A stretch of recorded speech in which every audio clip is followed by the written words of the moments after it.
investigators, Mike Evans from the Australian Security Academy, and in this broadcast I'm going to be talking about surveillance. Got to have a better background than this to talk about surveillance. Fix that.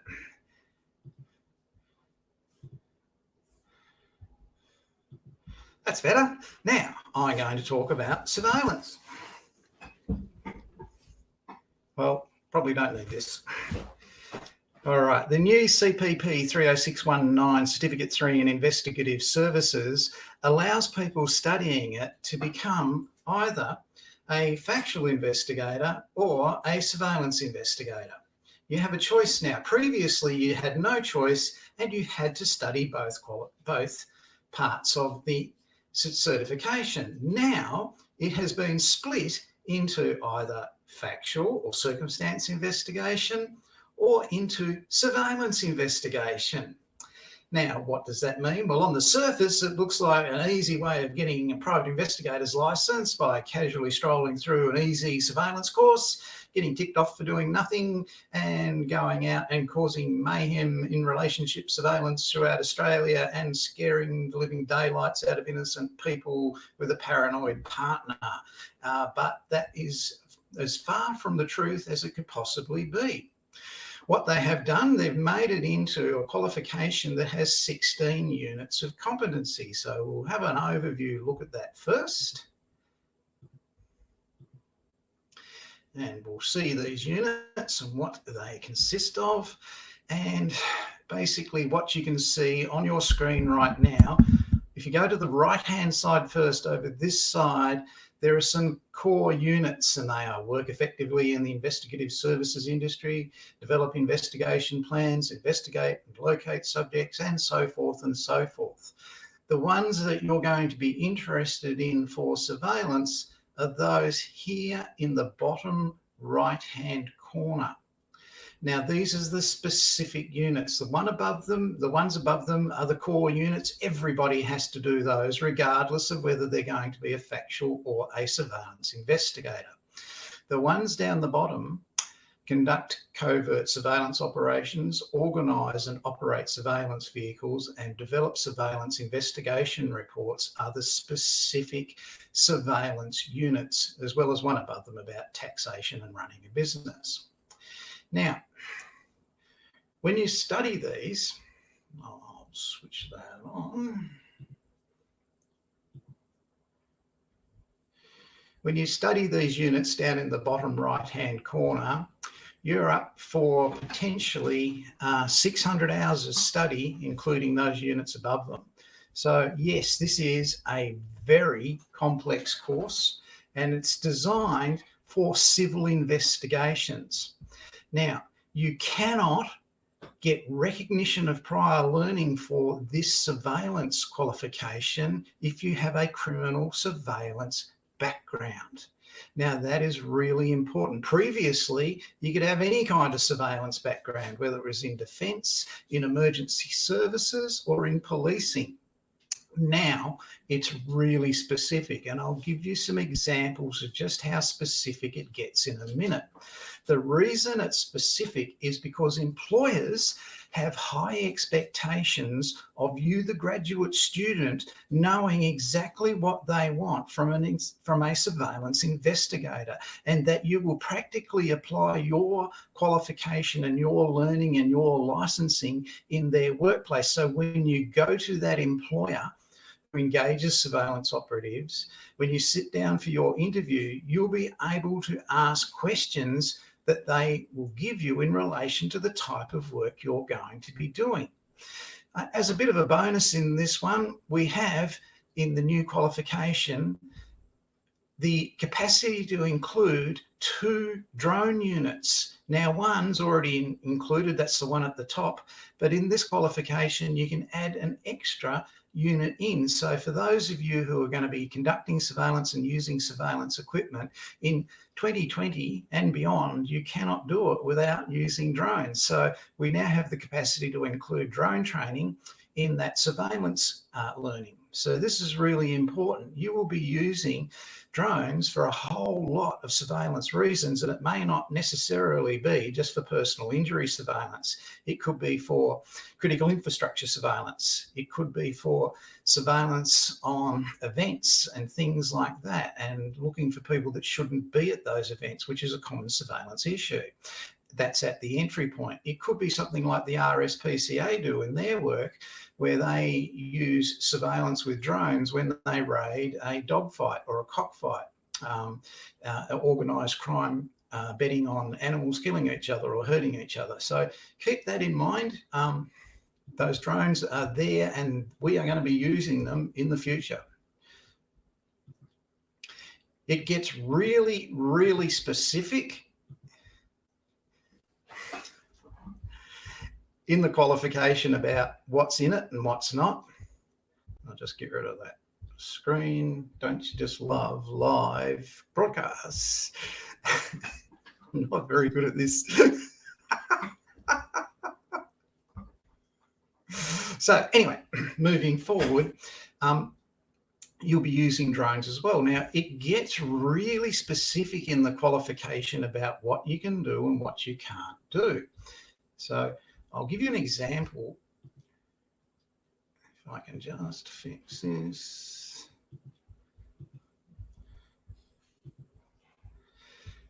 I'll give you an example of some of the specifics of it.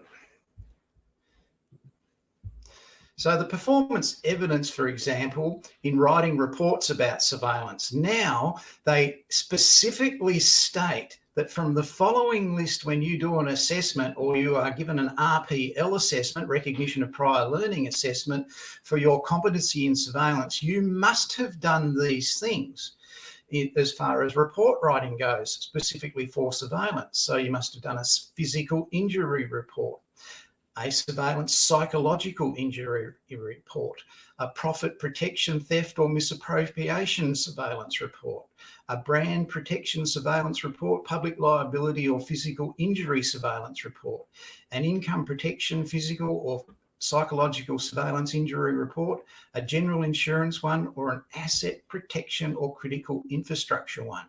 Now, there is nothing there that says anything about anti-terrorism, terrorism surveillance or criminal surveillance or anything like that. All those types of reports that you see on the screen in front of you are the types of the report that an employer is going to pay for. And they're going to expect, if you're deemed competent in this surveillance qualification, that you have done them, or you can show them at least 3 of those on that list. That is their requirement.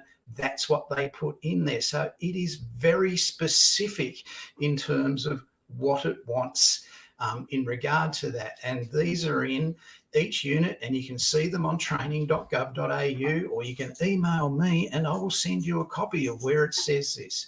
So keep in mind, every investigation that you do as a civil investigator who is licensed in your state or territory is going to result in providing a report. And those reports that are wanted are there. Now, these reports are compiled by surveillance that you have done by yourself, not in a team. So civil surveillance is about conducting surveillance one up. You are not in a team of 14 different people driving 17 different vehicles with assistance from 3 dogs who are following the person who is under surveillance while you're looking at their house or putting wires in there or whatever. This is civil surveillance, and the application of recognition of prior learning is purely on civil surveillance. It didn't used to be, it is now. So if you're expecting to obtain a private investigator's license, you must be able to do those types of reports. And here's another example. This is the knowledge evidence that you are going to have to demonstrate to be deemed competent to be a surveillance operative in the civil operational field. So that's a licensed private investigator. You must know the workplace policies and procedures that ensure compliance with legislation and regulatory requirements when conducting covert surveillance operations. Now, you might say, oh, yeah, that's the Listening Devices Act, and it's this, that, and it goes beyond that. The clients that are paying you for this, they want you to know their processes, policies, and procedures. So if you apply for a job in New South Wales, you're going to have to know what is required in New South Wales for a motor accident investigation and what it is. You must know what's going to be required for a workers' compensation surveillance investigation and what you can do and what you can't. You must be familiar with the client service level agreement. Now, the reason for all of this is not to make it hard for you because you've been in military or defence or emergency services and you have an expectation this should be given to you.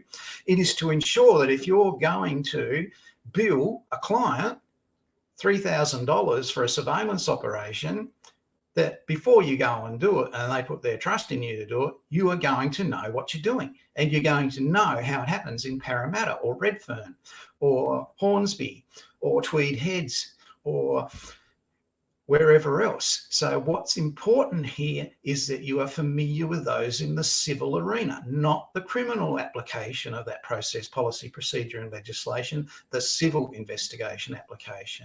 And there is no more sensitive area than in surveillance, because clients are particularly sensitive about it. They're very reluctant to do it today. So it does make it harder. And if you don't know when you go for that job interview, the things that are on the screen in front of you there, and you can't say what they are, and you have a certificate of competency from a registered training organisation that says you do, and you don't know that, then both you and the registered training organisation could be in a lot of trouble. That employer could report you to ASCA, they could take your certificate off you and shut down the registered training organisation. So just because you wore a uniform as a police officer, as a defence member, or in emergency services, like people advertise saying you wear a uniform, you can RPL to be a private investigator, I just about guarantee that with 2020 moving onwards, you won't be able to unless you understand these things in combination with what we saw about the report writing before. If you're going to RPL it and get recognition of prior learning for it, you must have done it, and you must have done it for over 5 years. You must know what the rights of the subjects are, including privacy protection and reputation. Now, this is really important. So these people are not criminals, they're people that have had the misfortune to have an accident. And that's how the surveillance has been invoked or come about. So there are 7 core units within the qualification. So these are the major ones that you're going to be looking at if you're seeking recognition of prior learning or you're seeking to study surveillance. So you are going to have to know about regulatory, taxation and insurance requirements for your business. You are going to have to be able to conduct covert surveillance operations. Now that is in city, urban, rural and bush areas. Australia has a wide application of surveillance, and you're going to learn all of that just in that unit alone.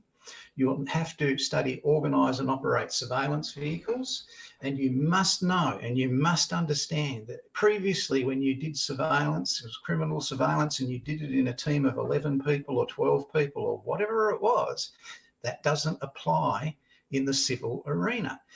And the civil arena is only interested in basically corporate and insurance investigations. And these could be harassment, they could be employer fidelity investigations, they could be inappropriate conduct investigations, psychological injury investigations, and 99% of them will not be criminal investigations. So you must know about surveillance investigation reports, and we've discussed that area.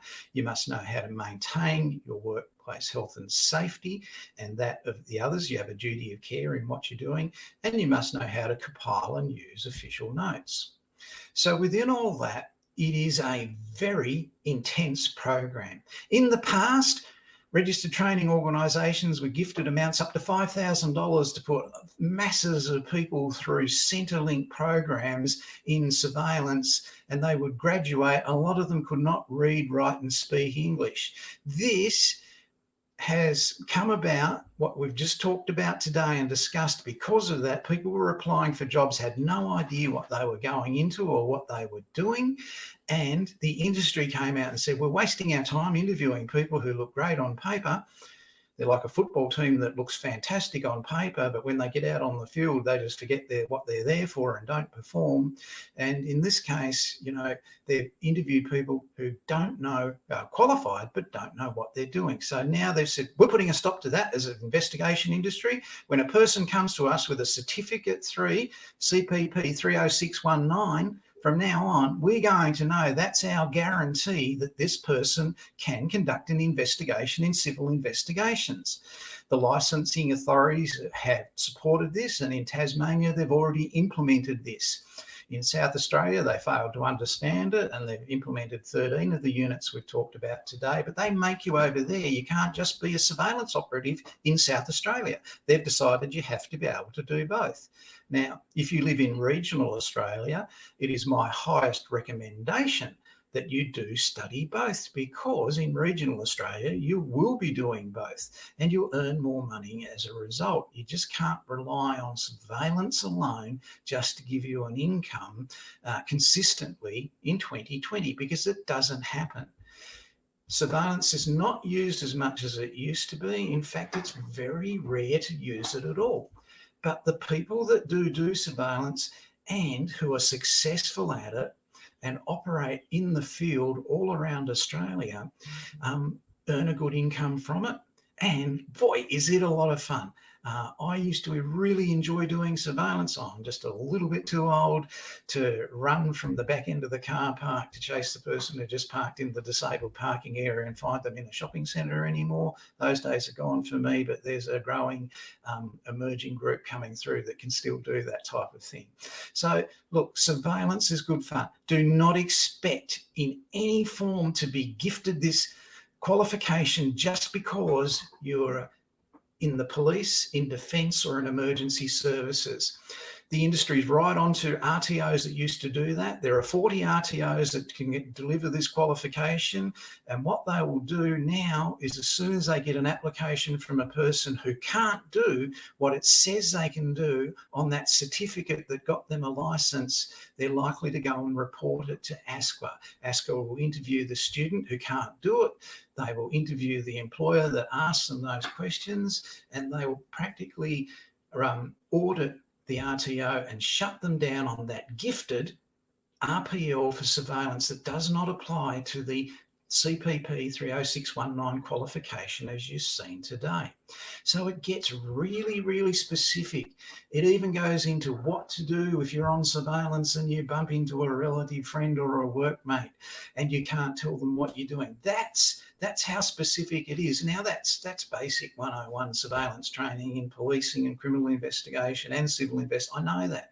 But it's so specific now. If you don't know what to do in those circumstances, you're not going to pass the course. So you must be able to provide evidence today to RPL CPP 30619 for surveillance that you have done insurance investigations. And it says that in there. You must be able to provide evidence of that. So your reports, it says it all there: physical injury, psychological injury, profit protection. That's, you know, the thefts from Coles where they walk out with trolleys full of stuff, or they're doing refund scams on Bunnings or Harvey Norman or JB Hi-Fi. Brand protection surveillance, that's where they're selling clothing at the markets that's designer label and it's $5 a singlet or whatever. Public liability, physical injury surveillance, income protection, psychological injury surveillance, general insurance, physical surveillance, asset protection, and critical infrastructure surveillance. Critical infrastructure surveillance is where there's been a threat against an organisation. So some 15 years ago in Sydney, a union threatened to, or someone threatened to shoot crane operators as they were climbing up the cranes in Sydney. And it was taken very seriously, and there was too much surveillance required for that because there were so many cranes. The police couldn't handle it all, and they farmed some of that out to the civil investigators. Now, with policing, it's not always about preventative. Quite often it's reactive. So they can't always waste their resources on something that might happen. And this is where civil surveillance investigators come in and fit into that nicely. So good fun surveillance.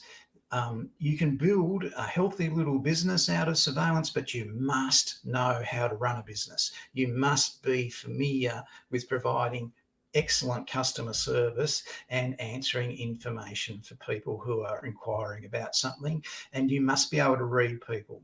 There are people out there who'll ask you to do surveillance on their girlfriend or their boyfriend or their husband or whatever, and it might be going to cost them $12,000, and if they pay $12,000 up front for something, where did they get that money from? What's that person doing? What have they got to lose? You've got to take these considerations into it before you get excited about surveillance.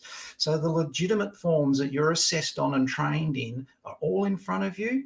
You can go out and do whatever you want to do surveillance-wise after you've got your license, and you want to take your background and your interest or your hobby and build that into a business. So you can do that, but the training is specifically what's listed in front of you. Now, that's exactly the same for the factual investigation training. It's very similar. It's no different, but just because it looks like now you can choose between an easy surveillance course or a hard factual investigation course, no, the surveillance course is no easier. It's longer. It's going to take more time than the previous one, and you've got to show to an employer actual evidence from your course of those things listed on your screen. And when you go out and do a surveillance job, you've got to show what you've done in 3 different circumstances just in your training. Now, you must be able to show that to an employer who's expecting it, because the employer's designed this qualification. So surveillance people, great fun. You can't have more fun than actually doing surveillance as a licensed private investigator. Once you do it once, you're going to want to do it again and again and again for the rest of your days. It is so much fun. So look, if you're looking at getting into it and you do have that emergency services, police or defence background, realise that there are people that went before you who had the same sort of background, but they couldn't do surveillance 1-up. They couldn't understand what they were doing surveillance for, or they didn't get their head around some of the things we've spoken about, client service level agreements, the policies, processes and procedures that come from the instructing organisation. These are government departments and they're very sensitive. They're particularly sensitive, and they do monitor activity on Facebook websites and on LinkedIn. So they have a monitoring system for that, in addition to the monitoring systems they have for what they regulate. And they look at the activity and the comments and the posts of investigators, and they keep those, they screenshot them, they check them. So look, if you're going to do this, play nicely with others. Okay, don't get involved in some of the carry-on that goes on Facebook, and you'll see a lot of it in the surveillance groups. They're the worst ones for it. They're lonely people. They work alone. They never meet in a group, so they let fly when they're in an actual social networking group, and they can forget that there are people in there that don't exist, that are fake profiles that are just recording everything. So be aware of that trap. And look, if you want more information, get in touch with me. I'm Mike Evans from the Australian Security Academy.